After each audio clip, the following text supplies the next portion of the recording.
Halo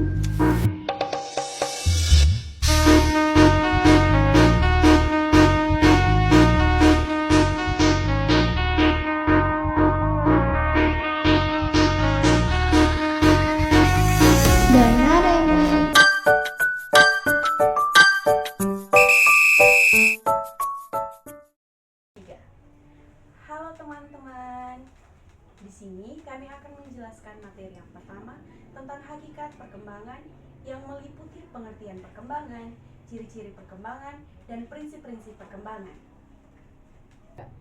Halo semua, di sini saya atas nama Elizabeth Tampani akan menjelaskan tentang pengertian perkembangan.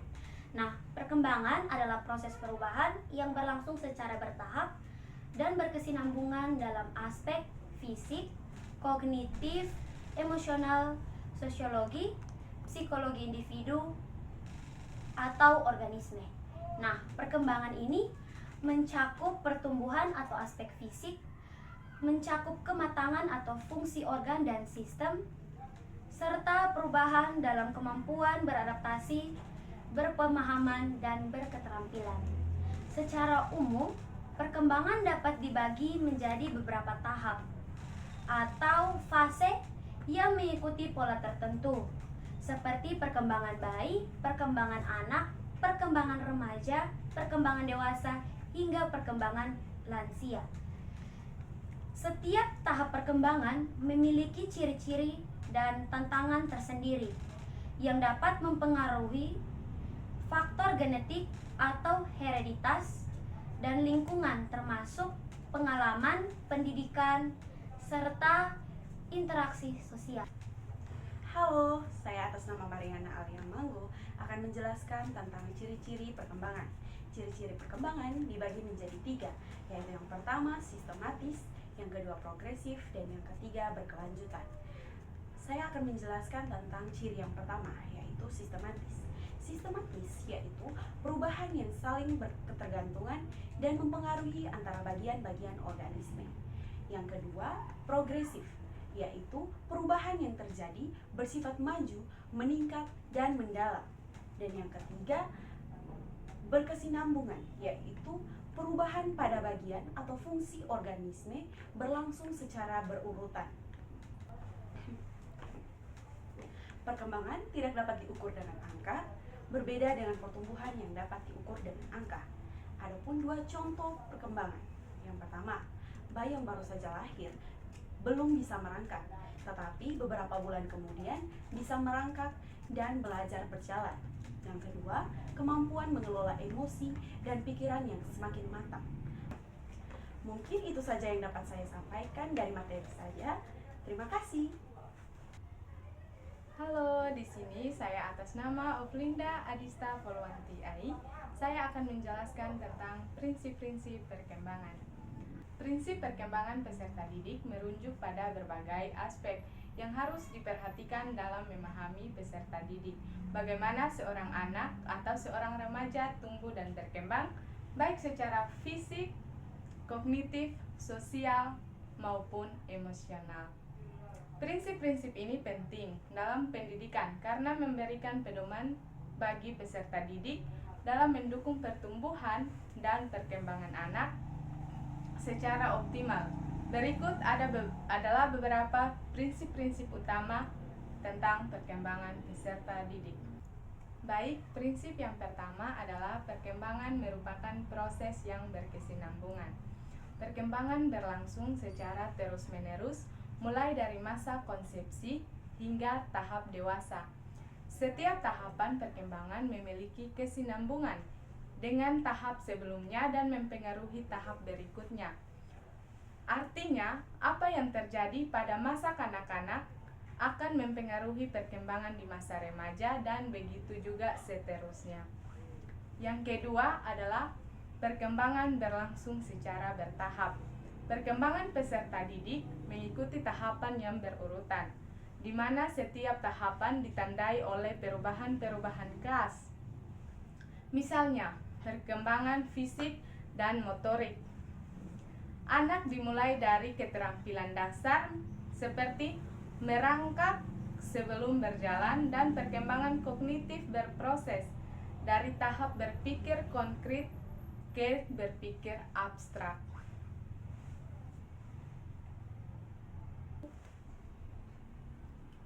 Prinsip yang ketiga yaitu perkembangan dipengaruhi oleh faktor genetik dan lingkungan. Faktor genetik seperti potensi fisik, intelektual, dan emosional yang diwariskan dari orang tua mempengaruhi perkembangan anak. Namun, faktor lingkungan seperti keluarga, sekolah, dan teman sebaya juga berperan penting dalam membentuk perilaku dan karakter peserta didik. Kedua faktor ini saling berinteraksi. Dan prinsip yang keempat yaitu perkembangan bersifat individual. Meskipun dalam pola umum, dalam perkembangan manusia, setiap anak memiliki kecepatan perkembangan yang berbeda-beda. Ada anak yang berkembang lebih cepat dalam hal intelektual, sementara yang lain mungkin lebih unggul dalam perkembangan sosial atau emosional. Pengalaman unik ini dari setiap individu juga berperan dalam perbedaan ini. Prinsip yang kelima yaitu perkembangan melibatkan perubahan kuantitatif dan kualitatif. Perkembangan melibatkan perubahan kuantitatif seperti perubahan fisik, contohnya tinggi badan dan juga berat badan, serta perubahan kualitatif seperti peningkatan kemampuan berpikir abstrak dan kemampuan memecahkan masalah serta peningkatan kualitas hubungan sosial. Prinsip yang keenam yaitu perkembangan berlangsung dalam konteks sosial dan budaya. Peserta didik tidak hanya berkembang dalam ruang hampa, tetapi dalam konteks sosial budaya tertentu, norma, nilai, kebiasaan, dan pola asuh di masyarakat tertentu mempengaruhi cara anak berpikir, bersikap, serta bertindak. Oleh karena itu, perkembangan tidak dapat dipisahkan dari budaya dan lingkungan sosial di mana anak itu terus bertumbuh dan berkembang. Prinsip yang ketujuh yaitu perkembangan mengarah pada kemandirian.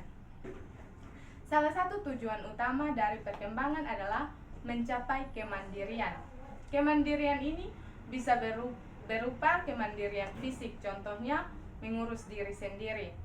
Terus kemandirian kognitif yaitu berpikir secara kritis dan mandiri, serta kemandirian emosional yaitu dapat mengendalikan emosi dan membuat keputusan sendiri.